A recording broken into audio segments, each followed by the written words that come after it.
ஆண்டவருடைய நாம மகிமைப்படுவதாக. அன்பானவர்களே, இன்றைய வார்த்தைக்கு உங்களை அன்புடன் வரவேற்கிறேன். இன்றைய தியானத்துக்காக நீதிமொழிகள் 10வது அதிகாரம் 12வது வசனத்தை வாசிக்க கேட்போம். பகை விரோதங்களை எழுப்பும், அன்போ சகல பாவங்களையும் மூடும். நமக்கு ஒரு மனுஷன் தீமை செய்துவிட்டால் அவர்களை நாம் பகைக்கக்கூடிய மனநிலை நம்மிடத்தில் வரும். அதற்கு நாம் இடம் கொடுத்தால் அவர்களுக்கும் நமக்கும் இடையில விரோதங்கள் உண்டாகிவிடும். ஒருவருக்கொருவர் அன்பாக இருக்கிறவர்கள் விரோதிகளாக மாறிவிடுவார்கள். நம்முடைய கண்களுக்கு முன்பாக பிறரிடத்தில் காணப்படக்கூடிய தவறுகள் எல்லாமே தீய எண்ணங்களிலிருந்து உருவாகிறவைகள்தான் என்கிறது ஒருபோதும் சரியல்ல. ஒருவேளை தவறான புரிந்து கொள்ளுதலினால் அவர்கள் பேசியிருக்கலாம், நடந்து கொண்டிருக்கலாம். இல்லாவிட்டால் சூழ்நிலைகள் அப்படிப்பட்ட ஒரு நிலைக்கு ஆளாக்கி இருக்கலாம். எது எப்படி இருந்தாலும் பிறரிடத்திலிருந்து வெளிப்படக்கூடிய நமக்கு ஒத்துவராத காரியங்கள் எல்லாவற்றையும் ஒரே கோணத்தில் நாம் அணுகுவது நம்மை தவறான பாதையிலே கொண்டு சென்று நிறுத்திவிடும்.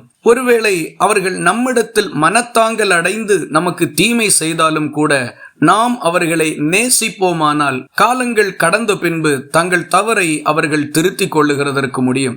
இந்த உலகத்திலே நிரந்தர விரோதிகளும் இருந்ததில்லை, நிரந்தர சிநேகிதர்களும் இருந்ததில்லை. எல்லாம் ஒரு காலத்தோடு முடிவுக்கு வந்து விடுகிறது.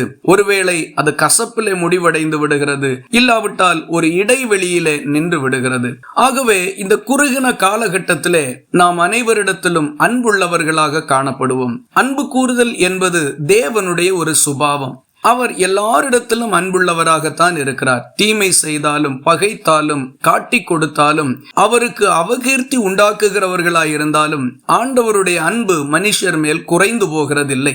ஆகவே அந்த மனநிலையை நாமும் பெற்றுக்கொள்வோம். நமக்கு பிறரால் உண்டாகக்கூடிய தீங்குகளின் நடுவிலே அவர்களை பகைக்கவும் விரோதிகளாக்கவும் வேண்டாம். அன்புள்ளவர்களாக இருப்போம். விரோதங்களுக்கு இடமில்லாமல் வாழ்வோம். சமாதானத்தோடு ஜீவனம் பண்ணுவோம். இந்த வார்த்தைகள் இந்த நாள் முழுவதும் உங்களுக்கு ஒரு ஆசீர்வாதமாய் இருப்பதாக. ஜெபிக்கலாமா? அன்பு நிறைந்த எங்கள் நல்ல ஆண்டவரே, சகல பாவங்களையும் மூடுகிற அளவுக்கு எங்களை நேசிக்கிற நல்ல தேவனே, உம்மை நன்றியோடு துதிக்கிறோம். நாங்களும் உம்மை போன்ற மனநிலையோடு இந்த உலகத்தில் வாழ எங்களுக்கு உதவி செய்தருளும். அன்பு கூறவும், தவறுகளை மன்னிக்கவும், பிறரை பகைக்காமல் வாழவும் தக்க நல்ல மனப்பக்குவத்தை எங்களுக்கு தாரும். இதே மனநிலையோடு எல்லாரோடும் பழகுகிறதற்கு எங்களை ஒப்புக் கொடுக்கிறோம். ஜெபத்தை கேட்டதற்காக ஸ்தோத்திரம். இயேசு கிறிஸ்து மூலம் வேண்டிக் கொள்கிறோம் எங்கள் அன்புள்ள நல்ல பிதாவே, ஆமேன். கர்த்தர் தாமே உங்களை ஆசீர்வதிப்பாராக.